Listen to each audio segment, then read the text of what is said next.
Cinema ಸೆಳೆತ ಮುಂಚೆಯಿಂದ ಇತ್ತು. ನಾವು ಚಿಕ್ಕಂದಿನಿಂದ ಸಿನಿಮಾ ನೋಡೋದಾಗಿರ್ಬೋದು, ಹಾಡುಗಳನ್ನು ಕೇಳೋದು, ಇದು ಮುಂಚೆಯಿಂದ ಇತ್ತು. ಅದು ಕನ್ನಡ ಸಿನಿಮಾ ಅಂದರೆ ಪ್ರಾಣ.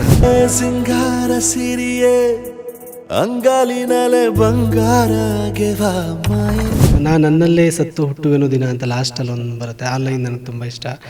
ನನ್ನಲ್ಲೇ ಸತ್ತು ಹುಟ್ಟುವೆನು ದಿನ. ಇವತ್ತಿಗೆ ಒಂದು ಹಾಡು ಬರೆಯೋಕೆ ಕೂತ್ರೆ, ಒಂದು ಟ್ಯೂನ್ ಹಿಡ್ಕೊಂಡು ಕೂತ್ರೆ ನನಗೆ ಒಂದೊಂದು ಸತಿ ಏನಾಗುತ್ತೆ, ಅರ್ಧ ದಿನಕ್ಕೆ ಬಂದ್ಬಿಡುತ್ತೆ ಅಥವಾ ಅರ್ಧ ಗಂಟೆಗೆ ಬಂದ್ಬಿಡುತ್ತೆ. ಇಲ್ಲ ಅಂದರೆ ಒಂದೊಂದು 2 ದಿನವೂ ಹೇಳ್ಕೊಂಡು ಹೋಗುತ್ತೆ.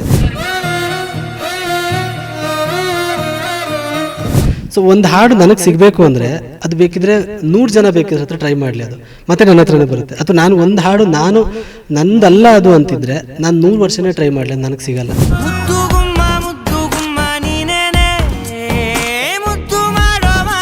ಯಾವಾಗ ಭಾಷೆ ಕಲಬೆರಕೆ ಆಗುತ್ತೆ, ಸೊ ಅದರ ಎಫೆಕ್ಟ್ ಸಿನಿಮಾಗೆ, ಸಾಹಿತ್ಯಕ್ಕೆ, ಎಲ್ಲದಕ್ಕೂ ಬೀಳುತ್ತೆ.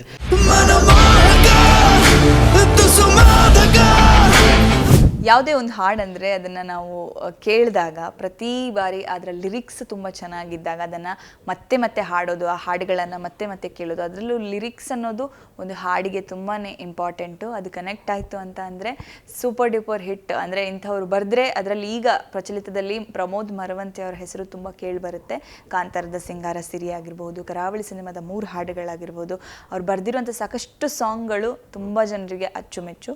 ಸೊ ಅವರ ಜರ್ನಿ ಬಗ್ಗೆ, ಅವರ ಒಂದು ಲೈಫ್ ಬಗ್ಗೆ, ಅವರು ಹೇಗೆ ಸಾಂಗ್ಗಳನ್ನು ಪ್ಲ್ಯಾನ್ ಮಾಡಿ ಬರೀತಾರೆ, ಎಲ್ಲದರ ಬಗ್ಗೆ ಮಾತನಾಡೋದಕ್ಕೆ ಇವತ್ತು ನಮ್ಮ ಜೊತೆಗೆ ಪ್ರಮೋದ್ ಅವರು ಇದ್ದಾರೆ. ಬನ್ನಿ ಅವ್ರನ್ನ ಮಾತಾಡ್ಸೋಣ. ಹೆಲೋ ಸರ್, ಹೇಗಿದ್ದೀರಿ? ಚೆನ್ನಾಗಿದೆ, ನೀವು ಹೇಗಿದ್ದೀರಾ? ಎಲ್ಲ ಕಡೆ ಕೇಳ್ತಾ ಇರುವಂತಹ ಒಂದು ಹೆಸರು ಪ್ರಮೋದ್ ಮರವಂತೆ ಅವ್ರ ಹತ್ರ ಹಾಡು ಬರೆಸ್ಬಿಟ್ರೆ ಸೂಪರ್ ಡೂಪರ್ ಹಿಟ್ ಆಗುತ್ತೆ ಅಂತ. ಸೊ ತುಂಬ ಜನ ಕನೆಕ್ಟ್ ಕೂಡ ಆಗುತ್ತೆ ನೀವು ಬರೆದಿರುವಂಥ ಲಿರಿಕ್ಸ್ಗಳು. ಸೊ ಏನು ಹೇಳ್ತೀರಿ, ಏನು ಅನಿಸ್ತದೆ ಈ ಪಾಯಿಂಟ್ ಆಫ್ ಟೈಮಲ್ಲಿ? ಒಂದು ಖುಷಿ ಆಗ್ತಾಯಿದೆ. ಅಂದರೆ ಹಾಡುಗಳು ಹಿಟ್ ಅನ್ನೋದಿದೆಯಲ್ಲ, ಅದು ನಮ್ಮ ಕೈಯಲ್ಲಿಲ್ಲ. ಸೊ ಬಟ್ ಏನಂದರೆ ಪ್ರತಿ ಹಾಡಿಗೂ ನಮ್ಮ ಬೆಸ್ಟ್ ಏನು ಕೊಡೋಕ್ಕೆ ಸಾಧ್ಯ, ಆ ಟ್ಯೂನ್ ಏನು ಡಿಮ್ಯಾಂಡ್ ಮಾಡ್ತಿದೆ, ಆ ಕತೆ ಮತ್ತು ಆ ನಿರ್ದೇಶಕರು ಏನು ಡಿಮ್ಯಾಂಡ್ ಮಾಡ್ತಿದ್ದಾರೆ, ಅದನ್ನು ನಾವು ಯಾವಾಗಲೂ ಕೊಡ್ತೀವಿ. ಅದು ಕೆಲವೊಂದು ಸತಿ ವರ್ಕ್ ಆಗುತ್ತೆ, ಕೆಲವೊಂದು ಸತಿ ವರ್ಕ್ ಆಗೋಲ್ಲ. ಓಕೆ, ನೀವು ಈ ಲಿರಿಸಿಸ್ಟ್ ಆಗೋದಕ್ಕೆ ಕಾರಣ, ನಾನು ನಿಮ್ಮ ಹತ್ರ ಮಾತಾಡುವಾಗ ಹೇಳ್ತಾ ಇದ್ರಿ ನಾನು ಇಂಜಿನಿಯರಿಂಗ್ ಮಾಡಿರೋದು ಅಂತ. ಒಂದಕ್ಕೊಂದಕ್ಕೆ ಸಂಬಂಧನೇ ಇಲ್ಲ. ಸೊ ಹೇಗೆ ಈ ಫೀಲ್ಡಿಗೆ ಹೇಗೆ ಬಂದ್ರಿ ನೀವು? ನನಗೆ ಮುಂಚೆಯಿಂದನೂ ಅದು ಗೊತ್ತಿಲ್ಲ. ಅಂದರೆ ನಾನು ಮುಂಚೆ ಇಂಜಿನಿಯರಿಂಗ್ ಆಗಬೇಕು ಅಂತಲೇ ಓದ್ತಾ ಇದ್ದಿದ್ದು. ಬಟ್ ಒಂದು ಪಾಯಿಂಟಲ್ಲಿ ನಾನು ಇಂಜಿನಿಯರಿಂಗ್ ಸೆಕೆಂಡ್ ಇಯರ್ ಅನಿಸುತ್ತೆ, ಆವಾಗ ನನಗೆ ಏನಾದರೂ ಬೇರೆ ಮಾಡಬೇಕು ಅನ್ನೋ ಥರದ್ದು ಏನೋ ಒಂದು ಹೊಳೆಯೋದಕ್ಕೆ ಶುರುವಾಯಿತು ನನಗೆ. ನಾನು ಕ್ರಮೇಣ ಅಂದರೆ ನಾನು ಡಿಸೈಡ್ ಮಾಡಿದೆ, ಅಂದರೆ ಇಂಜಿನಿಯರಿಂಗ್ ಕಂಪ್ಲೀಟ್ ಮಾಡ್ತೀನಿ, ಬಿಕಾಸ್ ನಾನು ಡ್ರಾಪ್ ಆದರೆ ನನ್ನ ತಂದೆ ತಾಯಿಗೆ ನೋವಾಗ್ಬೋದು, ಅಥವಾ ನನಗೆ ನನ್ನ ಭವಿಷ್ಯ ಗೊತ್ತಿಲ್ಲ ಇಂಡಸ್ಟ್ರಿಯಲ್ಲಿ ಹೇಗೆ ಏನು ಅಂತ. ಒಂದು ಸೆಕ್ಯೂರ್ ಮಾಡ್ಕೊಳ್ಳೋಣ, ಅಂದರೆ ಜಾಬ್ ಅಂತ ಒಂದು ಇರಲಿ, ಆಮೇಲೆ ನೋಡಿದ್ರಾಯಿತು ಅಂತ ಹೇಳಿ ನಾನು ಆವಾಗ ಡಿಸೈಡ್ ಮಾಡಿದ್ದು. ಸೊ ಅಲ್ಲಿ ನಾನು ಓದೋದಕ್ಕೆ ಶುರು ಮಾಡ್ತೀನಿ. ಆವಾಗ ಸಾಹಿತ್ಯವನ್ನು ಜಾಸ್ತಿ ಓದೋಕ್ಕೆ ಶುರು ಮಾಡ್ತೀನಿ. ಸಿನಿಮಾ ಸೆಳೆತ ಮುಂಚೆಯಿಂದ ಇತ್ತು. ನಾವು ಚಿಕ್ಕಂದಿನಿಂದ ಸಿನಿಮಾ ನೋಡೋದಾಗಿರ್ಬೋದು, ಹಾಡುಗಳನ್ನು ಕೇಳೋದು, ಇದು ಮುಂಚೆಯಿಂದ ಇತ್ತು. ಅದು ಕನ್ನಡ ಸಿನಿಮಾ ಅಂದರೆ ಪ್ರಾಣ. ಅದ್ರ ಜೊತೆಗೆ ಪುಸ್ತಕಗಳು. ನನಗೆ ಅಣ್ಣವರ ಎಲ್ಲ ಸಿನಿಮಾಗಳು. ಸೊ ಅಣ್ಣವರ ಒಂದು ಸಿನಿಮಾ ಅಂತ ಪಿಕ್ ಮಾಡೋದು ತುಂಬ ಕಷ್ಟ. ಬಟ್ ಈ ಮೂಮೆಂಟಿಗೆ ಪಿಕ್ ಮಾಡಬೇಕು ಅಂದರೆ ಅವರ ಭಾಗ್ಯದ ಲಕ್ಷ್ಮೀ ಬಾರಮ್ಮ ತುಂಬ ಇಷ್ಟ ನನಗೆ. ಅದರಲ್ಲಿರೋ ಫನ್ ಎಲಿಮೆಂಟ್. ಇತ್ತೀಚಿನ ಸಿನಿಮಾಗಳಲ್ಲಿ ನನಗೆ ಕಾಂತಾರ ಅಫ್ಕೋರ್ಸ್ ತುಂಬ ಇಷ್ಟ ನನಗೆ. ಸೊ ಅಂದರೆ ತುಂಬ ರಿಪೀಟ್ ನೋಡಿಸ್ಕೊಳ್ಳುವಂಥ ಸಿನಿಮಾ. ಸೊ ಹಾಗಾಗಿ ಆ ಸಿನಿಮಾ ಸೆಳೆತ ನನಗೆ ಸಿನಿಮಾ ಸಾಹಿತಿ ಆಗೋ ಕಡೆ ಒಂದು ಕರ್ಕೊಳ್ತು ನನ್ನ. ಈ ಲಿರಿಕ್ಸನ್ನು ಬರೆಯೋದು ಎಷ್ಟು ಚಾಲೆಂಜಿಂಗು. ಸೊ ಹೆಂಗೆ ಆ ಥಾಟ್ಸ್ ಹೋಗುತ್ತೆ? ಬಿಕಾಸ್ ಕಾಂತಾರ ಸಿನಿಮಾದ ಸಿಂಗಾರ ಸಿರಿಯ ಹಾಡಂತೂ ಸಿಕ್ಕಾಪಟ್ಟೆ ಜನರಿಗೆ ಇಷ್ಟ ಆಗಿರೋದು, ಆ ಲಿರಿಕ್ಸ್ ಕೂಡ ಅಷ್ಟೇ ಚೆನ್ನಾಗಿದೆ. ಸೊ ಹೆಂಗೆ ನಿಮಗೆ ಲಿರಿಕ್ಸನ್ನು ಅಷ್ಟು ಅದ್ಭುತವಾಗಿ ಬರೆಯೋದಕ್ಕೆ ಏನು ಸೀಕ್ರೆಟ್ ಏನು? ಇಲ್ಲ, ಅಂದರೆ ನೀ ಕ್ರಿಯೇಟಿವ್ ಥಿಂಗಿಗೆ ಒಬ್ಬ ನಿರ್ದೇಶಕನಿಗೆ ಕತೆ ಹೇಗೆ ಹುಟ್ಟುತ್ತೆ ಅಂತ ಗೊತ್ತಾಗಲ್ಲ. ಒಬ್ಬ ಗಾಯಕನಿಗೂ ಕೂಡ ಅವನ ವಾಯ್ಸ್ ಯಾವಾಗ ಆ ಫ್ರೆಶ್ ಏನೊಂದು ಸಡನ್ನಾಗಿ ಏನೋ ಒಂದು ಟೋನ್ ಬಂದುಬಿಡುತ್ತೆ. ಸೊ ಈ ಕ್ರಿಯೇಟಿವ್ ಇದರಲ್ಲಿ ನಮ್ಮೊಳಗೆ ಏನೋ ಇರುತ್ತೆ, ಅದು ನಮಗೆ ಗೊತ್ತಾಗಲ್ಲ ಏನು ಯಾವ ಮೂಮೆಂಟಲ್ಲಿ ಬರುತ್ತೆ ಅಂತ. ಓನ್ಲಿ ನಾವು ಆ ಮೂಮೆಂಟ್ಗೋಸ್ಕರ ಕಾಯ್ತಿರ್ತೀವಿ ಅಷ್ಟೇ. ಒಂದು ಟ್ಯೂನ್ ಕೇಳ್ತಾ ಎಲ್ಲೋ ಒಂದು ಪಾಯಿಂಟಲ್ಲಿ ಹಿಂಗೆ ಸಿಂಗಾರ ಸಿರಿ ಅಂತ ಒಂದು ಹಿಂಗೆ ಬಂದುಬಿಡುತ್ತೆ, ಎಲ್ಲೋ ಒಂಥರ ಹಿಂಗೆ ಮನಮೋಹಕ ಅಂತ ಒಂದು ಲೈನ್ ಬಂದುಬಿಡುತ್ತೆ. ಸೊ ಈ ಥರ ಆ ಮೂಮೆಂಟ್ಸ್ಗೋಸ್ಕರ ನಾವು ಕಾಯ್ತಾ ಇರ್ತೀವಿ ಅಷ್ಟೇ. ನಮ್ಮ ಒಂದು ಫ್ರೆಶ್ ಥಾಟ್ಸ್ ಇಟ್ಕೊಂಡು ಅದರ ಹಿಂದಿನ ಪ್ರಿಪ್ರೇಷನ್ಸ್ಗಳು ತುಂಬ ಇರುತ್ತೆ. ನಾವೆಲ್ಲೋ ಒಂದಿಷ್ಟು ಬುಕ್ಸ್ಗಳನ್ನು ಓದೋದಾಗಿರ್ಬೋದು, ಹಾಡುಗಳನ್ನು ಕೇಳಿರೋದು, ಮತ್ತು ಲೈಫ್ ಎಕ್ಸ್ಪೀರಿಯನ್ಸ್ಗಳು ತುಂಬ ಮುಖ್ಯ ಆಗುತ್ತೆ. ಎಲ್ಲೋ ಒಂದು ಕ್ಯಾರೆಕ್ಟರ್ ನೋಡಿದಾಗಲೂ ಕೂಡ ಆ ಕ್ಯಾರೆಕ್ಟ್ರಿಂದ ನಮಗೇನೋ ಒಂದಿಷ್ಟು ಇನ್ಪುಟ್ ಸಿಗ್ತಾ ಇರುತ್ತೆ, ಅದನ್ನು ಅಬ್ಸರ್ವ್ ಮಾಡಬೇಕು. ಈಗ ಪ್ರತಿಯೊಬ್ಬನಲ್ಲೂ ಕವಿ ಇರ್ತಾನೆ, ಬಟ್ ಎಲ್ಲರೂ ಬರೆಯಲ್ಲ ಅಷ್ಟೇ. ಎಲ್ಲರೂ ಆ ಮೂಮೆಂಟ್ ಟೈಮ್ ಕೊಟ್ಟು ಆ ಥರ ಯೋಚನೆ ಮಾಡಲ್ಲ ಅಷ್ಟೇ. ಸೊ ಒಂದು ದೃಷ್ಟಿಕೋನ ಅಂತ ಇರುತ್ತಲ್ಲ, ಅದು ಬಹುಶಃ ನಾವೊಂದು ಸ್ವಲ್ಪ ಬೇರೆ ಥರ ಯೋಚನೆ ಮಾಡಬೇಕಾಗುತ್ತೆ. ಹಾಗಾಗಿ ಆ ಟ್ಯೂನ್ ಬಂದಾಗ ಅದ್ರ ಮೀಟ್ರಿಂಗ್ ನಾವು ಬರ್ಕೊಂಡು ಆ ಹಾಡು ಬರೀಬೇಕು ಅಂತ ಕೂತಾಗ ಮತ್ತು ನಿರ್ದೇಶಕನ ಇನ್ಪುಟ್ಸ್ ಏನಿರುತ್ತೆ ಅದೆಲ್ಲ ಬ್ಲೆಂಡ್ ಆಗಿ ಏನೋ ಒಂದು ಹುಟ್ಕೊಳ್ಳುತ್ತೆ ಅಲ್ಲಿ. ಸೊ ಅದು ಹಾಡಾಗತ್ತೆ. ನೀವು ಇದುವರೆಗೆ ಬರೆದಿರುವಂಥ ಸಾಲುಗಳಲ್ಲಿ ಯಾವುದು ನಿಮ್ಮ ತುಂಬ ಫೇವ್ರೇಟ್ ಅಚ್ಚುಮೆಚ್ಚು, ಅಥವಾ ಯಾವುದನ್ನು ತುಂಬ ನಾನು ಇದು ಬರೆದಿರೋದು ತುಂಬ ನನಗೆ ಇಷ್ಟ ಆಯಿತು ಅಂತ ಅನಿಸಿದ್ಯಾ? ಅದು ನಿಮ್ಮ ವರ್ಕ್ ಇಷ್ಟ ಆಗೋದಿರುತ್ತೆ ಅಂದರೆ ಇವತ್ತು ಒಂದು ಅಂತ ಹೇಳೋದು ಕಷ್ಟ, ಬಟ್ ತುಂಬ ಇದೆ ನನಗೆ. ಅಂದರೆ ಅದೇ ಒಂದು ಪಿಕ್ ಮಾಡೋದು ಕಷ್ಟ. ಬಟ್ ಈಗ ಈ ಮೂಮೆಂಟಲ್ಲಿ ಅಂತ ಹೇಳೋದಾದರೆ, ನನಗೆ ರೀಸೆಂಟ್ ಟಾಕ್ಸಿಕ್ ಸಾಂಗ್ ರಿಲೀಸ್ ಆಗಿರೋದ್ರಿಂದ ಅದರದ್ದೇ ಹೇಳೋದಾದರೆ ಅದರಲ್ಲಿ ನನಗೆ ಅಯ್ಯೋ ಸೊ ಅದು ಮೊದಲೇ ಹೈ ಇದೆ, ತುಂಬ ಹೈ ಇದೆ. ಸೊ ನಾನು ನನ್ನಲ್ಲೇ ಸತ್ತು ಹುಟ್ಟುವೆನೋ ದಿನ ಅಂತ ಲಾಸ್ಟಲ್ಲಿ ಒಂದು ಬರುತ್ತೆ, ಆ ಲೈನ್ ನನಗೆ ತುಂಬ ಇಷ್ಟ. ನನ್ನ ನೆರಳ ಮೇಲೆ ಜಾರಿ ಬಿದ್ದ ವೇಳೆ ನಗಬೇಡ ನೀ ಕಾಲವೇ, ಇದೇ ಕಣ್ಮುಂದೆ ಇದೇ ಹೂಬನ ಎದೆಯಲ್ಲಿ ಯಾಕೆ ಭೂಕಂಪನ, ಈ ಲೈನ್ಸ್ಗಳೆಲ್ಲ ತುಂಬ ಇಷ್ಟ ನನಗೆ. ಸೊ ಈ ಥರ ಪ್ರತಿ ಯಾಕಂದರೆ ಅಂದರೆ ಪ್ರತಿ ಹಾಡಲ್ಲೂ ಕೂಡ ಆ ಥರದ್ದು ಒಂದಿಷ್ಟು ಲೈನ್ಸ್ ಏನೋ ನಮಗೆ ತುಂಬ ಇಷ್ಟ ಆಗುವಂಥ ಒಂದು ಲೈನ್ಸ್ ಇಲ್ಲ ಅಂದರೆ ಆ ಹಾಡು ಬರೆದು ವೇಸ್ಟ್.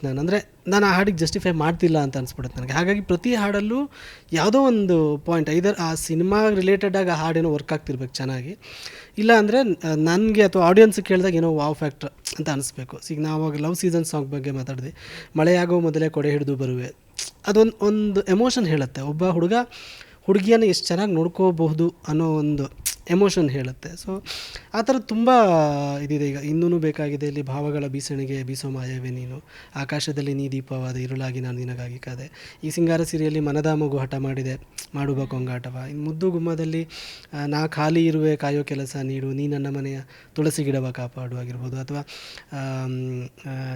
ನೀ ಜಾಗರಣೆ ನಡೆಸಿ ಕಣ್ಣ ಜೊತೆ ಆಟ ಆಡು ಅನ್ನೋದಾಗಿರ್ಬೋದು. ಮತ್ತು ಒಂದಿಷ್ಟು ಈ ಮರ್ಯಾದೆ ಪ್ರಶ್ನೆಯಲ್ಲಿ ಒಂದು ಲೈನ್ ಬರೆದಿದೆ, ಶಾಲೆಗೆ ಹೋದವರೆಲ್ಲ ಬುದ್ಧಿವಂತರೇ ಆಗಿರಲ್ಲ, ಬುದ್ಧಿನ ಕಲಿಯೋದಕ್ಕೆ ಬಾಳೆಗಿಂತ ಶಾಲೆ ಇಲ್ಲ ಅಂತ. ಸೊ ಈ ಥರ ತುಂಬ ಇದೆ. ಅಂದರೆ ಅಂಡರ್ ರೇಟೆಡ್ ಸಾಂಗ್ಸ್ ಏನು ಹಿಟ್ ಆಗಿರೋ ಸಾಂಗ್ಸ್ಗಳಲ್ಲಿ ಆಬ್ವಿಯಸ್ಲಿ ಕೇಳಿರ್ತಾರೆ ಎಲ್ಲರೂ ಲೈನ್ಗಳು.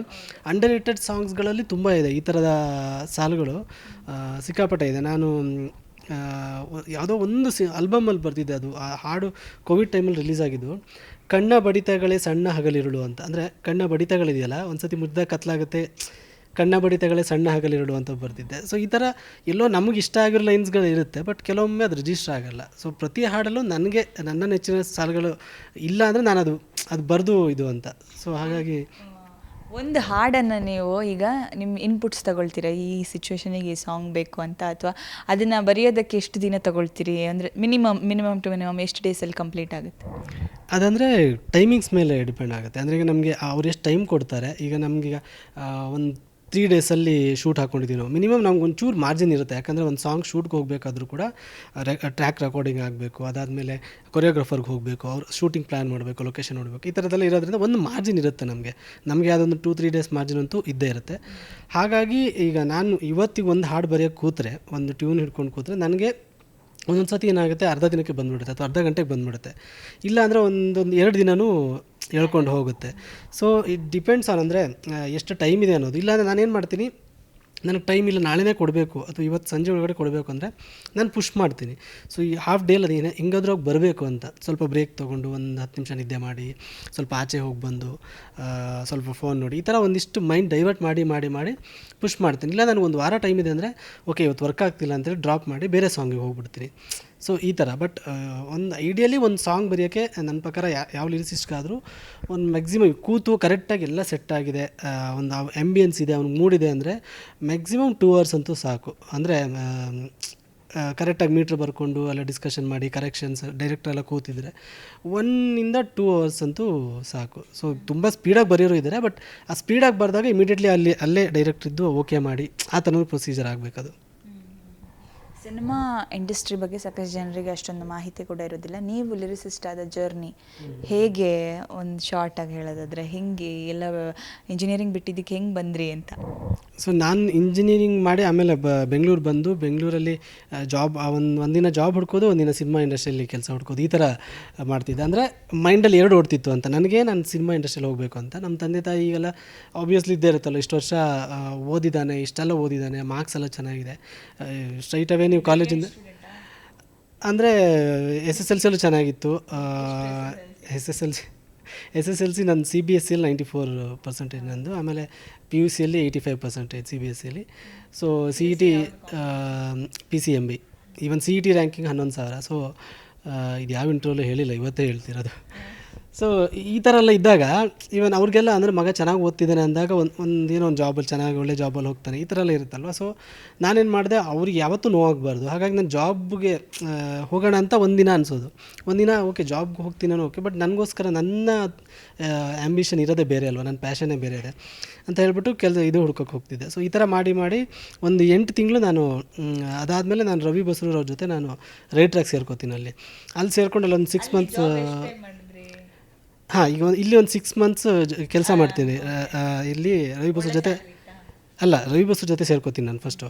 ಸೊ ಅಲ್ಲಿ ರೈಟಿಂಗ್ ಮಾಡ್ತಾ ಜಾಬ್ ಸಿಗುತ್ತೆ ನನಗೆ. ಸೊ ಆಮೇಲೆ ನಾನು ಜಾಬ್ಗೆ ಹೋಗ್ತೀನಿ. ಜಾಬ್ಗೆ ಹೋಗಿ 2 ಇಯರ್ಸ್ ನಾನು ಜಾಬ್ ಮಾಡ್ತಾನೆ ರಜೆಯಲ್ಲಿ ಅಥವಾ ರಜೆ ಹಾಕ್ಕೊಂಡು ಓಕೆ. ಅಂದರೆ ಆ ಫಸ್ಟ್ ಜಾಬ್ಗೆ ಡಿಸೆಂಟ್ ಸ್ಯಾಲ್ರಿ ಇತ್ತು. ಸೊ ಅದನ್ನ ಮಾಡ್ತಾನೂ ಇಂಡಸ್ಟ್ರಿಯಲ್ಲಿ ಕೆಲಸ ಮಾಡ್ತಿರ್ತೀನಿ, ಕಾಂಟ್ಯಾಕ್ಟ್ ಬೆಳೆಸ್ಕೊತಾ ಇದ್ದೆ. ಅದಾದಮೇಲೆ 2 ಇಯರ್ಸ್ ಆದಮೇಲೆ ನಾನು ಜಾಬ್ ಬಿಟ್ಟು ಇಲ್ಲಿಗೆ ಜಂಪ್ ಆಗ್ತೀನಿ ಇಂಡಸ್ಟ್ರಿಗೆ. ಸೊ ಸ್ಮಾಲ್ ಸ್ಕ್ರೀನಲ್ಲಿ ವರ್ಕ್ ಮಾಡ್ತೀನಿ. ಅದಾದಮೇಲೆ ನನಗೆ ಅಂದರೆ ಸ್ಮಾಲ್ ಸ್ಕ್ರೀನ್ ನನಗೆ ಹೊಟ್ಟೆ ಬಟ್ಟೆ ಈ ಥರ ಎಲ್ಲದಕ್ಕೂ ಆಗ್ತಾ ಇರುತ್ತೆ. ಅದ್ರ ಜೊತೆಗೆ ಸಾಂಗ್ ಬರೆಯೋದಕ್ಕೆಲ್ಲ ಅವಕಾಶಗಳು ಕಾಯ್ತಾ ಇರ್ತೀನಿ. ಆವಾಗ ನನಗೆ ಫಸ್ಟ್ ಅಂಜನಿ ಪುತ್ರ ಸಿನಿಮಾದ ಚಂದ ಚಂದ ನನ್ನ ಹೆಂಡ್ತಿಗೆ ಅವಕಾಶ ಸಿಗುತ್ತೆ. ಸೊ ಆ ಹಾಡು ಬಂದು ನಾನು ರವಿ ಬಸ್ರ ಜೊತೆ ವರ್ಕ್ ಮಾಡ್ತಾ ಇದ್ನಲ್ಲ, ಅಲ್ಲಿ ನಾವು ಡಮ್ಮಿ ಲಿರಿಕ್ಸ್ ಎಲ್ಲ ಬರೆದು ಕಳಿಸ್ತಾ ಇದ್ವಿ. ಒಂದು ಸಿಂಗಲ್ ಆಲ್ಬಮ್ಗೆ ಅಂತ ಬರೆದಿದ್ದು ಲಿರಿಕ್ಸ್ ಅದು. ಹೌದು. ಸೊ ಅದು ತುಂಬ ಫೇಮಸ್ ಆಗುತ್ತೆ. ಅದಾದಮೇಲೆ ಮತ್ತೆ ಸ್ಟ್ರಗಲ್, 1.5 ವರ್ಷ ಮತ್ತೆ ನಾನು ಸ್ಮಾಲ್ ಸ್ಕ್ರೀನ್ ವರ್ಕ್ ಮಾಡ್ತಾ ಅವಕಾಶಕ್ಕೆ ತುಂಬ ಅಲ್ದಾಡ್ತೀನಿ. ಅವಕಾಶ ಅಷ್ಟು ಸಿಗಲ್ಲ ಅಲ್ಲಿ. ಆ ಗ್ಯಾಪಲ್ಲಿ ನನಗೆ ಇನ್ನೂ ಬೇಕಾಗಿದೆ ಹಾಡು ಸಿಗುತ್ತೆ. ವಾಸುಕಿ ಅವ್ರು ಕರೆದು ಆ ಸಾಂಗನ್ನು ಕೊಡ್ತಾರೆ. ಇನ್ನೂ ಬೇಕಾಗಿದೆ ಸಿಕ್ಕ ಮೇಲೆ ನನಗೆ ಕಂಟಿನ್ಯೂಸ್ ಆಗಿ ಕೆಲಸ ಇರುತ್ತೆ. ಅಂದರೆ ಬೇರೆ ಮ್ಯೂಸಿಕ್ ಡೈರೆಕ್ಟರ್ ಜೊತೆ ಕೆಲಸ ಮಾಡೋಕ್ಕೆ ಶುರು ಮಾಡ್ತೀನಿ. ಅವರೆಲ್ಲರೂ ನನ್ನ ಕೆಲಸ ಕೊಡ್ತಾರೆ. ಸೊ ಅಲ್ಲಿಂದ ಹೀಗೆ ಜರ್ನಿ ಸ್ಟಾರ್ಟ್ ಆಗುತ್ತೆ. ಓಕೆ. ಸೊ ಆಗ ಈಗ ಯಾವುದೇ ಕೆಲಸ ಅಂತಂದರೆ ಸ್ಯಾಲ್ರಿ ಈಸ್ ವೆರಿ ಇಂಪಾರ್ಟೆಂಟ್. ನೀವು ಸ್ಟಾರ್ಟಿಂಗ್ ಡೇಸಲ್ಲಿ ಸ್ಟಾರ್ಟ್ ಮಾಡಿದ್ದಕ್ಕೂ ಇವತ್ತಿಗೂ ಏನು ಡಿಫ್ರೆನ್ಸ್ ಆಗಿದೆ in terms of financial thing ಅಂತ? ಇಲ್ಲ, ಖಂಡಿತವಾಗ್ಲೂ ಇಂಪ್ರೂವ್ಮೆಂಟ್ ಇದ್ದೇ ಇದೆ. ಇಲ್ಲಾಂದರೆ ನಾನು ಈ ರೈಟ್ರಾಗಿ ಇಂಡಸ್ಟ್ರಿಯಲ್ಲಿ ಇರೋಕ್ಕೆ ಸಾಧ್ಯನೇ ಇಲ್ಲ. ಬಿಕಾಸ್ ಒಂದು ಹಂತಕ್ಕೆ ಹೋದಂಗೂ ನಿಮಗೆ ಕಮಿಟ್ಮೆಂಟ್ಗಳು ಜಾಸ್ತಿ ಆಗುತ್ತೆ, ಬಾಡಿಗೆ ಜಾಸ್ತಿ ಆಗುತ್ತೆ. ನೀವು ಮದುವೆ ಆದಮೇಲೆ ನಿಮ್ಮ ನಂಬ್ಕೊಂಡು ಒಬ್ಬರು ಬರ್ತಾರೆ. ಸೊ ಈ ಒಂದಿಷ್ಟು EMIಗಳು ಬರುತ್ತೆ. ಹಾಗಾಗಿ ಇಲ್ಲಿ ತನಕ ಲಕ್ಕಿಲಿ ನನಗೆ ಇಂಡಸ್ಟ್ರಿ ಚೆನ್ನಾಗಿ ನೋಡ್ಕೊಂಡಿದೆ. ಅಂದರೆ ಬಾಡಿಗೆ, ಹೊಟ್ಟೆ, ಬಟ್ಟೆ ಎಲ್ಲ ಆಗ್ಬಿಟ್ಟು 4 ರೂಪಾಯಿ ಎತ್ತಿಡೋ ಥರ ಇದೆ.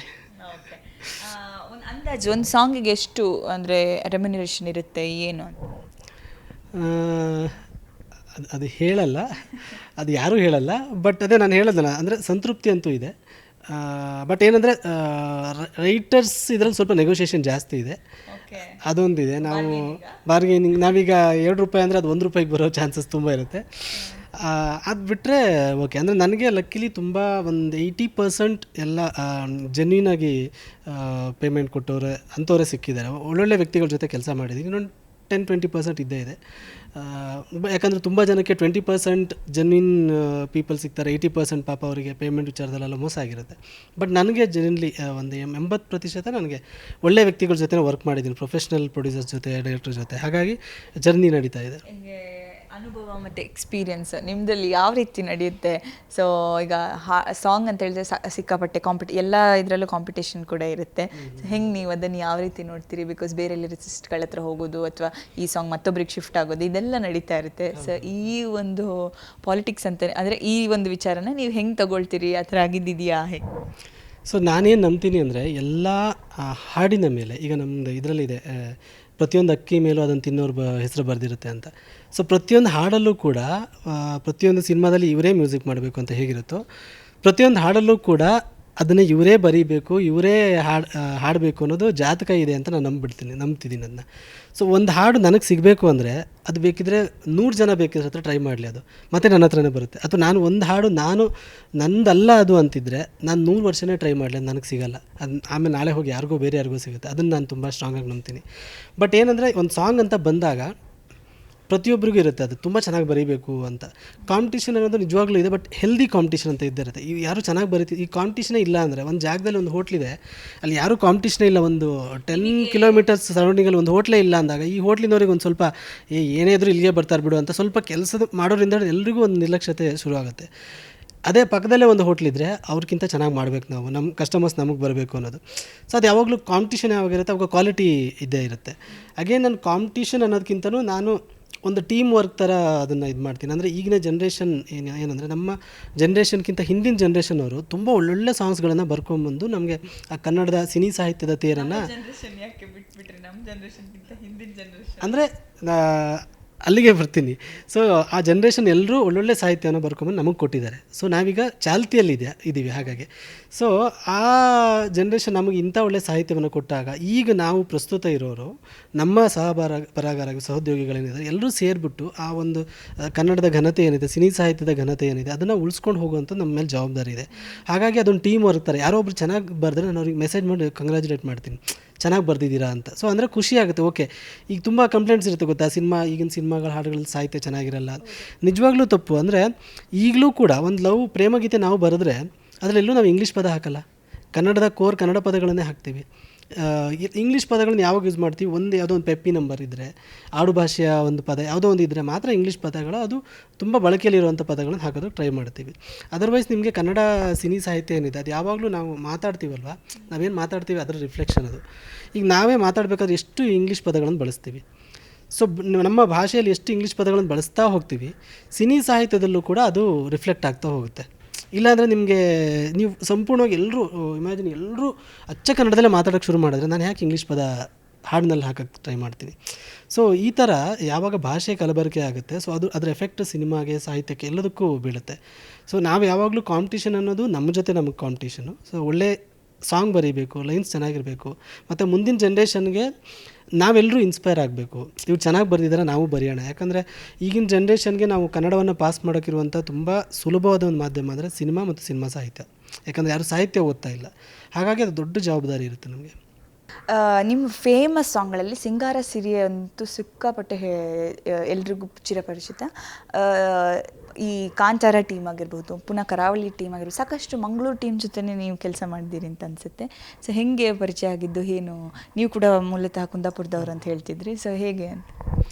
ಸೊ ಏನಾಗುತ್ತೆ, ಒಂದು ಭಾಗದ ಕಥೆ ಅಂತ ಆಯ್ಕೆ ಮಾಡಿಕೊಂಡಾಗ ಅಲ್ಲಿನ ಕೋರ್ ರೈಟರ್ಸ್ ಯಾರಿದ್ದಾರೆ ಅಂದರೆ ಅವ್ರು ತುಂಬ ಚೆನ್ನಾಗಿ ಬರೀಬಲ್ಲರು, ಅಲ್ಲಿನ ಒಂದು ಎಸೆನ್ಸನ್ನು ಕೊಡಬಲ್ಲರು ಅಂತ ಹೇಳಿ ಅದು ಯಾವಾಗಲೂ ಇದ್ದೇ ಇರುತ್ತೆ. ಈ ಸಿನಿಮಾ ರೈಟಿಂಗ್ ಅಂತ ಆಗಿರ್ಬೋದು, ಸಿನಿಮಾ ಸಾಹಿತ್ಯದ ರೈಟಿಂಗ್ ಅಂತ ಆಗಿರ್ಬೋದು.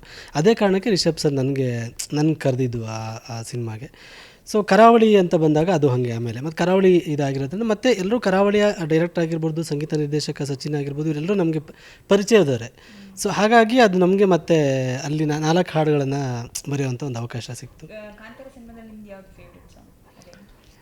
ಕಾಂತಾರ ಆಬ್ವಿಯಸ್ಲಿ ಸಿಂಗಾರ ಸಿರಿಯೇನೆ, ಯಾಕಂದರೆ ಅದು ಲೈಫ್ನೇ ಚೇಂಜ್ ಮಾಡಿದಂಥ ಒಂದು ಹಾಡು. ಕರಾವಳಿಯಲ್ಲಿ ನನಗೆ ಆ್ಯಕ್ಚುಲಿ 4ರಲ್ಲಿ 3 ತುಂಬ ಇಷ್ಟ. ಒಂದು ಮುದ್ದುಗುಮ್ಮ ಲವ್ ಸಾಂಗ್ ಅದು ಇಷ್ಟ. ಆಮೇಲೆ ಕಡಲಿಂದ ನಾಡು ಅದು ಬೇರೆ ಕಾರಣಕ್ಕೆ, ಅದು ನನ್ನ ಕರಾವಳಿಯ ಒಂದು ಪರಂಪರೆಯನ್ನು ಹೇಳಿದಂಥ ಹಾಡು ಅನ್ನೋ ಕಾರಣಕ್ಕೆ ಅದು ಇಷ್ಟ. ಇನ್ನೊಂದು ರೇಜ್ ಆಫ್ ಕಂಬಳ ಅಂತ ಇದೆ, ಅದರಲ್ಲಿರೋ ಫೋರ್ಸ್ ನನಗೆ ತುಂಬ ಇಷ್ಟ. ಅದರಲ್ಲಿ ಅಂದರೆ ಚರಣ ಪಲ್ಲವಿಯಿಂದ ಚರಣಕ್ಕೆ ಟ್ರಾವೆಲ್ ಆಗಿ ಒಂದು ಫೋರ್ಸ್ ಇದೆ ಗೊತ್ತಾ, ಅದು ನನಗೆ ತುಂಬ ಇಷ್ಟ. ಹಾಗಾಗಿ ಬೇರೆ ಬೇರೆ ಅಂದರೆ ಲೈನ್ಸ್ಗಳು ನನಗೆ ಎಲ್ಲದರಲ್ಲೂ, ನೀವು ಅವಾಗ ಕೇಳಿದಲ್ಲ ಫೇವ್ರೇಟ್ ಲೈನ್ಸ್ ಅಂತ, ಸೊ ಈ 3 ಹಾಡುಗಳಲ್ಲೂ ನನ್ನ ತುಂಬ ಫೇವ್ರೇಟ್ ಲೈನ್ಸ್ಗಳಿದೆ. ನೀವು ರಿಷಬ್ ಶೆಟ್ಟಿ, ರಕ್ಷಿತ್ ಶೆಟ್ಟಿ, ರಾಜ್ ಪಿ ಶೆಟ್ಟಿ ಅವ್ರ ಜೊತೆ ಕೆಲಸ ಮಾಡಿದ್ದೀರಿ. ಸೊ ಆ ಅನುಭವ ಹೇಗಿತ್ತು? ಯಾರು ನಿಮ್ಮ ಫೇವ್ರೆಟ್? ಇಲ್ಲ, ನಾನು ರಿಷಬ್ ಸರ್ ಜೊತೆ ಮಾತ್ರ ಕೆಲಸ ಮಾಡಿರೋದು. ರಾಜ್ ಸರ್ ಜೊತೆ ಕರಾವಳಿಯಲ್ಲಿ ಅವರು ಒಂದು ಭಾಗ, ನಾನು ಭಾಗ. ಬಟ್ ಡೈರೆಕ್ಟಾಗಿ ನಾನೊಂದು ಮೀಟ್ ಮಾಡೋದಾಗಲಿ ಅಥವಾ ಕೆಲಸ ಮಾಡೋದು ಆಗಿಲ್ಲ. ರಕ್ಷಿತ್ ಸರ್ ಜೊತೆನೂ ಕೆಲಸ ಮಾಡಿಲ್ಲ. ಆ್ಯಕ್ಚುಲಿ ರಕ್ಷಿತ್ ಸರ್ ನನ್ನ ನಿಟ್ಟೆ ಕಾಲೇಜ್ ಸೀನಿಯರ್ ಅವರು. ಬಟ್ ಅಂದರೆ ಅವ್ರು ಪಾಸ್ಔಟ್ ಆದಮೇಲೆ ನಾವು ಹೋಗಿ ಜಾಯ್ನ್ ಆಗಿದ್ದು. ಆ್ಯಕ್ಚುಲಿ ನನಗೆ ಟೆಕ್ನಿಕಲಿ 3 ಜನನೂ ಇಷ್ಟ. ಸೊ ಅವ್ರ ಥಿಂಕಿಂಗ್. ಬಟ್ ಇವಾಗ ನಾನು ಅವ್ರ ಜೊತೆ ಇವರಿಬ್ಬರ ಜೊತೆ ವರ್ಕ್ ಮಾಡದೇ ಇರೋದ್ರಿಂದ, ಸೊ ವರ್ಕ್ ನೋಡಿರೋದು ಆ್ಯಂಡ್ ಪರ್ಸ್ನಲಿ ತುಂಬ ಹತ್ತಿರದಿಂದ ನೋಡಿದ್ದು ರಿಷಬ್ ಸರ್ನ. ಸೊ ಹಾಗಾಗಿ ಆ ಕಾರಣಕ್ಕೆ ರಿಷಬ್ ಸರ್ನ ಪಿಕ್ ಮಾಡ್ತೀನಿ ಈಗ. ಏನು ರಿಷಬ್ ಸರಲ್ಲಿ ಏನು ಇಷ್ಟ ಆಗುತ್ತೆ ಅಂದರೆ ಅವರ ಜೊತೆ ಇರುವಂಥ ಒಡನಾಟದಲ್ಲಿ ನಿಮ್ಗೆ ಏನು ಅನಿಸುತ್ತೆ? ನನಗೆ ರಿಷಬ್ ಸರಲ್ಲಿ ಒಂದು ಹಾರ್ಡ್ ವರ್ಕ್ ಅವರು, ಮತ್ತು ಅಂದರೆ ಅವರು ಯಾವುದನ್ನು ಟೇಕನ್ ಫಾರ್ ಗ್ರಾಂಟೆಡ್ ಥರ ಇಲ್ಲ. ಒಂದು ಸಿನಿಮಾ ಹಿಟ್ಟಾಗಿದೆ ಅಥವಾ ಒಂದು ಸಾಂಗ್ ಹಿಟ್ಟಾಗಿದೆ, ನೆಕ್ಸ್ಟ್ ಸಾಂಗ್ ನಾನು ಆರಾಮಾಗಿ ಆ ಥರ ಇಲ್ಲ. ತುಂಬ ಅವ್ರ ಒಳಗಡೆ ಒಂದು ಭಯ ಇರುತ್ತೆ. ಪ್ರತಿಯೊಂದು ಕೆಲಸ ಮಾಡಬೇಕಾದ್ರೂ ಕೂಡ, ಈಗ ಫಸ್ಟ್ ಕಾಂತಾರ ಮಾಡಿ ಸೆಕೆಂಡ್ ಕಾಂತಾರ ಮಾಡುವಾಗಲೂ, ನಾವು ಹಾಡುಗಳನ್ನು ಇದು ಮಾಡುವಾಗಲೂ ಒಂದು ಭಯ ಇರುತ್ತೆ. ಅಂದರೆ ಪ್ರೇಕ್ಷಕರನ್ನು ಅಷ್ಟು ಗೌರವಿಸ್ತಾರೆ ಅವರು. ಅಂದರೆ ಇದು ವರ್ಕ್ ಆಗುತ್ತಾ ಇಲ್ವಾ, ಇದು ವರ್ಕ್ ಆಗದೆ ಇದ್ದರೆ ಹೇಗೆ. ಸೊ ಆ ಭಯ ಇದೆಯಲ್ಲ ತುಂಬ ಒಳ್ಳೆಯದು ಒಬ್ಬ ಟೆಕ್ನಿಷಿಯನ್ಗೆ. ಅಂದರೆ ಆವಾಗ ನಿಮಗೆ ಕ್ವಾಲಿಟಿ ಪ್ರಾಡಕ್ಟ್ ಆಚೆ ಬರುತ್ತೆ. ಮತ್ತು ಅವರು ಕೆಲಸ ತೆಗೆಸ್ಕೊಳ್ಳೋ ರೀತಿ ಇದೆಯಲ್ಲ, ಅದೊಂದು ಬೇರೆ ಥರ ಇದೆ. ಅಂದರೆ ಇಲ್ಲ, ಅವ್ರ ಜೊತೆ ಅವರು ವರ್ಕ್ ಮಾಡೋಕ್ಕೆ ಹೋದಾಗ ನಾವು ರೆಡಿಯಾಗಿರ್ತೀವಿ. ಅಂದರೆ ಇಷ್ಟು ಹಿಂಗಾಗುತ್ತೆ ಅನ್ನೋದು. ಸೊ ಅಂದರೆ ಎಷ್ಟೇ ಪ್ರೆಷರ್ ಇದ್ದರೂ ಕೂಡ ನಿಮಗೆ ಕೆಲಸ ಮಾಡಿ ಪ್ರಾಡಕ್ಟ್ ಆಚೆ ಬಂದಾಗ ನಿಮಗೆ ಆ ಪ್ರೆಷರನ್ನು ಮೀರಿ ಒಂದು 5 ಪಟ್ಟು ನಿಮಗೆ ಇದು ಬರುತ್ತೆ, ಒಂದು ಖುಷಿ ಇರುತ್ತೆ, ಅದರಿಂದ ಒಂದು ಕ್ರೆಡಿಟ್ಸ್ ಸಿಗುತ್ತೆ ನಿಮಗೆ. ಹಾಗಾಗಿ ಎಲ್ಲೂ ಅದು ಪ್ರೆಷರ್ ಅಂತ ಅನ್ಸೋದಿಲ್ಲ. ಕೆಲಸ ಮಾಡಬೇಕಾದ್ರೆ ಈಗ ಇನಿಷಿಯಲ್ ಫಸ್ಟ್ ಟೈಮ್ ಬರಿಬೇಕಾದ್ರೆ ನಿಮ್ಗೆ ಪ್ರೆಷರ್ ಅನಿಸ್ಬೋದು, ಬಟ್ ಆಮೇಲೆ ಹೋಗ್ತಾ ಹೋಗ್ತಾ ನೀವು ಇವಾಗ ಯೂಸ್ ಟು ಆಗ್ತೀರಾ, ಇಲ್ಲಿ ಕೆಲಸ ನಡೆಯೋದೇ ಹಿಂಗೆ, ಆ್ಯಂಡ್ ಈ ಕೆಲಸ ಹಿಂಗೆ ನಡೆದ್ರೇ ಇಷ್ಟು ಚೆನ್ನಾಗಿ ಆಗುತ್ತೆ ಅನ್ನೋದೊಂದು ಕ್ಲಾರಿಟಿ ಸಿಕ್ಕಾಗ ನಿಮ್ಗೆ ಪ್ರೆಷರ್ ಅನಿಸಲ್ಲ. ಯಾವ ಒಂದು ಪಾಯಿಂಟಲ್ಲಿ ಇಲ್ಲ ನಾನು IT ಜಾಬ್ ಕಂಪ್ಲೀಟಾಗಿ ಕ್ವಿಟ್ ಮಾಡಿ ನಾನು ಸಿನಿಮಾ ರಂಗಕ್ಕೆ ಲಿರಿಸಿಸ್ಟ್ ಆಗಿ ಹೋಗಬೇಕು ಅಂತ ತುಂಬ ಸ್ಟ್ರಾಂಗ್ ಆಗಿ ನಿರ್ಧಾರ ಮಾಡಿದಂಥ ಸಿಚುವೇಶನ್ ಅಥವಾ ಟೈಮ್ ಯಾವುದು? ಸಿನಿಮಾ ಇಂಡಸ್ಟ್ರಿಗೆ ಬರಬೇಕು ಅನ್ನೋದು ಮುಂಚೆ IT ಜಾಬ್ ಅಲ್ಲಿ ಇದು IT ಅಲ್ಲಿ ನಾನು ಹೆಲ್ತ್ ಕೇರಲ್ಲಿ ವರ್ಕ್ ಮಾಡಿದ್ದು. ಸೊ ಅದು ಹೋಗೋಕ್ಕಿಂತ ಮುಂಚೆನೇ ಕ್ಲಾರಿಟಿ ಇತ್ತು ನನಗೆ. ಬಟ್ ನನಗೆ ವಾಪಸ್ ಇಲ್ಲಿಗೆ ಬಂದಮೇಲೂ ಕೂಡ ನನಗೆ ಅಕಸ್ಮಾತ್ ಏನಾದರೂ ವರ್ಕ್ ಆಗಿಲ್ಲ ಅಂದರೆ ನಾನು ಪ್ರಾಬಬ್ಲಿ ಮತ್ತೆ ಹೋಗುವಂಥ ಇದ್ದರೂ ಕೂಡ ನಾನು ರೆಡಿ ಇದ್ದೆ ಮೆಂಟಲಿ. ಅಂದರೆ ಗೊತ್ತಿಲ್ಲ, ಓಕೆ ನನ್ನ ಹಣೆಯಲ್ಲಿ ಬರ್ದಿಲ್ಲ ಅಂತ ಹೇಳಿ. ಬಟ್ ನನಗೆ ಯಾವಾಗ ಫಸ್ಟ್ ಸಾಂಗ್ ಒಂದು ಚಂದ ನನ್ನ ಹೆಂಡ್ತಿ ಅಷ್ಟು ದೊಡ್ಡ ಹಿಟ್ ಆಗುತ್ತೆ, ಸೊ ಆವಾಗ ನಾನು ಡಿಸೈಡ್ ಮಾಡ್ತೀನಿ ಮೇ ಬಿ ನನಗೆ ಇಲ್ಲೇ ಲೈಫ್ ಕಟ್ಕೊಳ್ಳುವಂಥ ಎಲ್ಲ ಸಾಧ್ಯತೆಗಳಿದೆ ಅನಿಸುತ್ತೆ. ಹಾಗಾಗಿ ಇದೊಂದು ಬಾಗಿಲು ತೆರ್ಕೊಂಡಿದೆ, ಈ ದಾರಿ ಮೂಲಕ ಹೋಗೋಣ, ನಾನು ಏನು ಸಿಗುತ್ತೆ ನೋಡೋಣ ಅಂಥೇಳಿ ಅಲ್ಲಿ ನಾನು ಡಿಸೈಡ್ ಮಾಡ್ತೀನಿ ಸ್ಟ್ರಾಂಗಾಗಿ. ನಿಮ್ಮೂರು ಮೂಲತಃ ಕುಂದಾಪುರದವರು ಅಂತ ಹೇಳಿದರೆ, ನಿಮ್ಮ ಊರಿನ ಬಗ್ಗೆ ಸ್ವಲ್ಪ ಹೇಳಿದ್ರೆ, ನಿಮ್ಮ ಸ್ಕೂಲಿಂಗು ಮತ್ತು ಏನು ಸ್ಪೆಷಲ್ ನಿಮ್ಮೂರಲ್ಲಿ? ಸೊ ನಮ್ಮದು ಮೂಲ ಈ ಕುಂದಾಪುರ ತಾಲೂಕಿನ ಮರವಂತೆ. ಬಟ್ ನಮ್ಮ ತಂದೆ ತಾಯಿ ನಮ್ಮ ತಾತಂದ್ರೆಲ್ಲ ಹೋಗಿ ಸೆಟ್ಲ್ ಆಗಿದ್ದು ಶಿವಮೊಗ್ಗ ಜಿಲ್ಲೆ ಶಿಕಾರಿಪುರ ತಾಲೂಕು ಗುಡ್ಡದ ಹೊಸಳ್ಳಿ ಅಂತ ಇದೆ. ಸೊ ನಾವು ಕಣ್ಣು ತೆರೆದಾಗ ಫಸ್ಟ್ ನಾವು ಅಲ್ಲೇ ಸ್ಕೂಲಿಂಗ್ ಎಲ್ಲ ಆಗಿದೆ. ಅಂಗನವಾಡಿ ಒಂದು 4ನೇ ಕ್ಲಾಸ್ ತನಕ ಅಲ್ಲೇ ಓದಿದ್ದು. ಅದಾದಮೇಲೆ ನಾನು ಸೌತ್ ಕೆನರಾಗೆ ಬರ್ತೀನಿ. ಸೌತ್ ಕೆನರಾಗೆ ಬಂದು ಇಲ್ಲಿ ನಾನು 5ನೇ ಕ್ಲಾಸು ನಮ್ಮದು ಸಿದ್ದಾಪುರ ಅಂತ ಇದೆ, ಅಲ್ಲಿ ಓದ್ತೀನಿ. ಆಮೇಲೆ 6th ನಾನು ಜವಾಹರ್ ನವೋದಯ ವಿದ್ಯಾಲಯ ಉಡುಪಿ ಅಂತ ಇದೆ, ಹೆಬ್ರಿ ಹತ್ರ ಒಂದು ನವೋದಯ ಸ್ಕೂಲು. ಸೊ ಅಲ್ಲೂ ಓದ್ತೀನಿ. ಒಂದು 7 years ಎಜುಕೇಷನ್ ಆಗುತ್ತೆ, ಹಾಸ್ಟೆಲ್ ಲೈಫ್. ಅದಾದಮೇಲೆ ನಾನು ನಿಟ್ಟೆ ಕಾಲೇಜಲ್ಲಿ ಇಂಜಿನಿಯರಿಂಗ್ ಮಾಡ್ತೀನಿ. ಸೊ ಅದೇ ಸೊ 7 years ನಾನು ಅದಾದಮೇಲೆ ಇದು ನವೋದಯಕ್ಕೆ ಹೋಗ್ತೀನಿ. ಅಲ್ಲಿ ಹಾಸ್ಟೆಲ್ ಲೈಫ್ 7 years ಆದಮೇಲೆ ನಾನು ಇಂಜಿನಿಯರಿಂಗ್ ನಿಟ್ಟೆ ಕಾಲೇಜಲ್ಲಿ 4 ವರ್ಷ, ಮತ್ತು ನಾನು ಬೆಂಗಳೂರು ಬರ್ತೀನಿ ಜಾಬ್ ಹುಡ್ಕೊಂಡು. ತುಂಬ ಬ್ರಿಲಿಯಂಟ್ ಸ್ಟೂಡೆಂಟ್ ಆಗಿದ್ದರೂ ಕೂಡ, ಅಂದರೆ ನೀವು ಹೇಳೋ ಪ್ರಕಾರ 10th ಒಳ್ಳೆ ಮಾರ್ಕ್ಸ್ ಇತ್ತು, PUCಯಲ್ಲಿತ್ತು, ಸೊ ಈವನ್ ಇಂಜಿನಿಯರಿಂಗ್ ಕೂಡ ಚೆನ್ನಾಗಿ ಮಾಡಿದ್ರಿ ಅಂತ ಹೆಂಗೆ ಈ ಒಂದು ನಿರ್ಧಾರ ಮಾಡಿದ್ರಿ ಮನೆಯವರು? ಬಿಕಾಸ್ ಕಾನ್ಸ್ಟೆಂಟ್ ಇರೋದಿಲ್ಲ, ಈ ಫೀಲ್ಡ್ ಬೇಡ ಅಂತ ಹೇಳಿದ್ದಿದ್ಯಾ? ಡೈಲಮಲ್ಲಿ ಹೆಂಗೆ ಇದು ರೈಟ್ ಚಾಯ್ಸ್ ಅಂತ ನಿಮ್ಗೆ ಅನ್ಸುತ್ತೆ? ಸೊ ನನಗೆ ಅಂದರೆ ಏನಾಗೋದು ಅಂದರೆ ಈಗ SLC ಮಾರ್ಕ್ಸು 94 ಬಂತು ಅಂತ ಆದಾಗ ಆ ರಜೆ ಟೈಮಲ್ಲಿ ಎಲ್ಲೇ ಹೋದರೂ ಒಂದು ಹೀರೋ ಫೀಲ್ ಇರೋದು. ಮದುವೆ ಮನೆಗೆಲ್ಲ ಹೋದರೆ ಎಷ್ಟು ಮಾರ್ಕ್ಸ್ ಅಂತ ಕೇಳಿದಾಗ ಇಷ್ಟು ಬಂದು ಎಕ್ಸ್ತಾ ಇದೆ, ನಮ್ಮ ಅಪ್ಪ ಎಲ್ಲ ಹೇಳ್ಕೊಂಡು ಓಡಾಡೋರು, ಒಂದು ಖುಷಿ ಇತ್ತು. PUC ಜಾಯ್ನ್ ಆಗಿ 1 ತಿಂಗಳಲ್ಲಿ ಆ ಮಾರ್ಕ್ಸ್ ಇದು ವ್ಯಾಲ್ಯೂನೇ ಅಂದರೆ SLC ಮಾರ್ಕ್ಸ್ ಕಾರ್ಡ್ ಅನ್ನೋದು ನನಗೆ ಒಂದು ಬರ್ತ್ ಸರ್ಟಿಫಿಕೇಟ್ ಥರ ಫೀಲ್ ಆಗೋಕ್ಕೆ ಶುರುವಾಯಿತು. ಸೊ ಅಂದರೆ ನನ್ನ ಪರ್ಸ್ನಲ್ ಫೀಲಿಂಗ್. ಬಟ್ ಯಾರು ಅಂದರೆ ಈಗ ಅದನ್ನು ರಾಂಗಾಗಿ ತೊಗೋಬಾರ್ದು, ಮಾರ್ಕ್ಸು ಇಷ್ಟೇ ಆ ಥರ ಏನೂ ತೊಗೋಬಾರ್ದು. ಬಟ್ ನನಗೆ ಪರ್ಸ್ನಲಿ ಹಂಗೆ ಅನಿಸ್ತು. ಆಮೇಲೆ ಆಯಿತು ಫೈನ್ ಅಂತೇಳಿ ಮತ್ತೆ PUC ಚೆನ್ನಾಗಿ ಓದಿದೆ ನಾನು. PUCಯಲ್ಲಿ ಮಾರ್ಕ್ಸ್ ಚೆನ್ನಾಗಿ ಬಂತು. ಬಟ್ PUC ಇಂಜಿನಿಯರಿಂಗ್ ಹೋಗ್ತಿದ್ದಂಗೆ ಆ ಮಾರ್ಕ್ಸ್ ನನಗೆ ಇದಾಯಿತು. ಸೊ ಪ್ರಾಬಬ್ಲಿ ನನಗೆ ನಾನು IT ಫೀಲ್ಡು ಅಥವಾ ಯಾವುದೋ ಒಂದು ಬೇರೆ ಇಂಜಿನಿಯರಿಂಗ್ ಫೀಲ್ಡಲ್ಲೇ ಹೋಗೋದಾಗಿದ್ದರೆ ನಾನು ಅಷ್ಟು ಓದಿರೋದೆಲ್ಲ ನನಗೆ ಖಂಡಿತ ಹೆಲ್ಪ್ ಆಗಿರೋದು.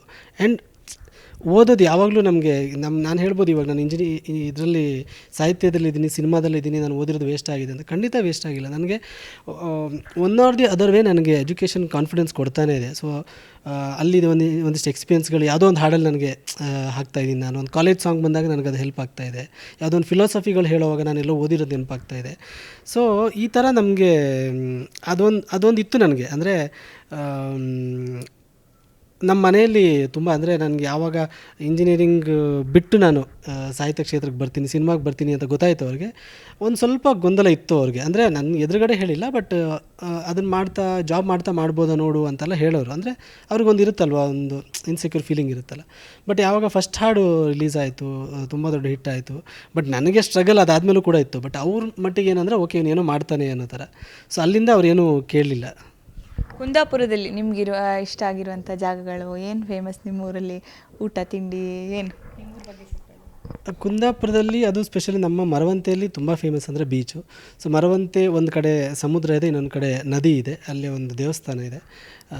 ಅದು ಆ ಜಾಗ ತುಂಬ ಬ್ಯೂಟಿಫುಲ್ ಆಗಿದೆ. ಇನ್ನು ಕುಂದಾಪುರ ಎಂಟೈರ್ ತಾಲೂಕು ಅಂತ ತೊಗೊಂಡ್ರೆ ಅಲ್ಲಿನ ಊಟಗಳಿಗೆ ತುಂಬ ಫೇಮಸ್. ಅದು ಮೀನಾಗಿರಬಹುದು, ಕುಂದಾಪುರ ಚಿಕನ್ ಆಗಿರ್ಬೋದು, ಬಾಯ್ಲ್ಡ್ ರೈಸ್ಗೆ ತುಂಬ ಫೇಮಸ್ಸು, ಕೊಟ್ಟೆ ಕಡುಬು ಮತ್ತು ಅಲ್ಲಿನ ಕಜ್ಜಾಯ, ಈ ಥರ ತುಂಬ ವೆರೈಟಿ ಇದೆ ಅಲ್ಲಿ.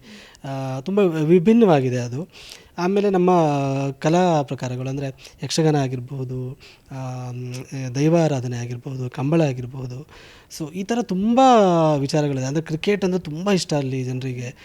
ಟೆನ್ನಿಸ್ ಬಾಲ್ ಕ್ರಿಕೆಟ್ ಅಂತೂ ಸಿಕ್ಕಾಪಟ್ಟೆ ಇಷ್ಟ ಕುಂದಾಪುರದಲ್ಲಿ. ನೀವು ಈ ಥರದ್ದೆಲ್ಲ ತುಂಬ ಪರಂಪರೆಗಳು ನಮ್ಮ ಕುಂದಾಪುರದ ವಿಶೇಷ. ಅಂದರೆ ಇನ್ನೂ ಯಾವ್ದಾದ್ರು ಬಿಟ್ಟಿರ್ಬೋದು, ಬಟ್ ಮೂಲ ಕುಂದಾಪುರ ಅಂದ ಕೂಡಲೇ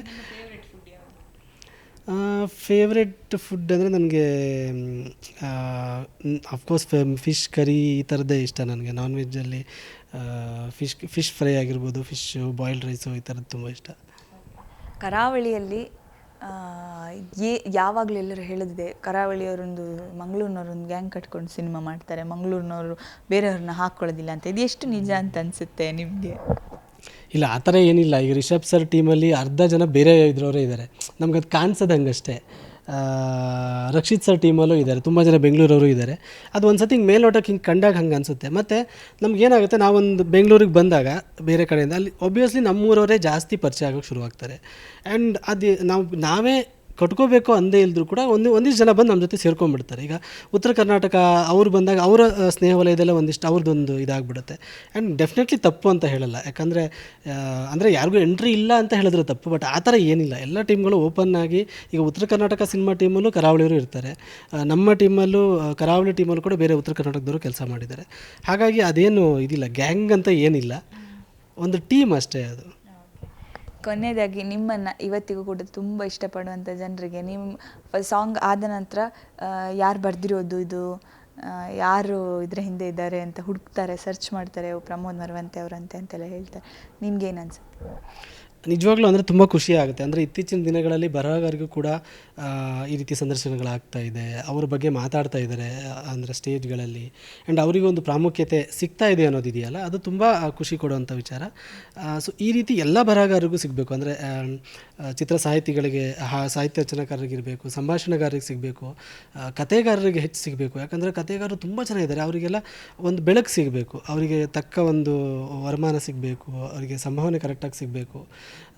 ಹಾಗಾಗಿ ಈಗೇನು ಸಿಕ್ಕಿದೆ, ಏನು ಕೊಟ್ಟಿದ್ದಾರೆ, ಸೊ ಜನ ನನಗೆ ವೈಯಕ್ತಿಕವಾಗಿ ಏನು ಪ್ರೀತಿ ಕೊಟ್ಟಿದ್ದಾರೆ, ಅದಕ್ಕೆ ನಾನು ಯಾವಾಗಲೂ ಋಣಿಯಾಗಿರ್ತೀನಿ. ಅವರಿಗೆ ತುಂಬ ಥ್ಯಾಂಕ್ಸ್ ಹೇಳೋಕ್ಕೆ ಇಷ್ಟಪಡ್ತೀನಿ. ಸೊ ಇದಿಷ್ಟು ಕೂಡ ಪ್ರಮೋದ್ ಮರವಂತೆ ಅವರ ಮಾತುಗಳಾಗಿತ್ತು. ಅವರ ಪರ್ಸ್ನಲ್ ಲೈಫ್, ಅವರು ಸ್ಕೂಲಿಂಗು, ಸೊ ಅವ್ರ ಸಾಂಗ್ ಬರೆಯೋದು ಎಷ್ಟು ಚಾಲೆಂಜಿಂಗ್ ಇರುತ್ತೆ, ಎಲ್ಲದರ ಬಗ್ಗೆ ಒಂದಿಷ್ಟು ಮಾಹಿತಿಯನ್ನು ನಮ್ಮ ಜೊತೆಗೆ ಹಂಚಿಕೊಂಡ್ರು. ಮತ್ತೆ ಮತ್ತೊಂದು ವಿಶೇಷ ವ್ಯಕ್ತಿ ಜೊತೆ ನಿಮ್ಮೆಲ್ಲರನ್ನ ಭೇಟಿ ಆಗ್ತೀನಿ. ಅಲ್ಲಿವರೆಗೂ ನೋಡ್ತಾ ಇರಿ ವಿಜಯವಾಣಿ ಡಿಜಿಟಲ್ ಮೀಡಿಯಾ.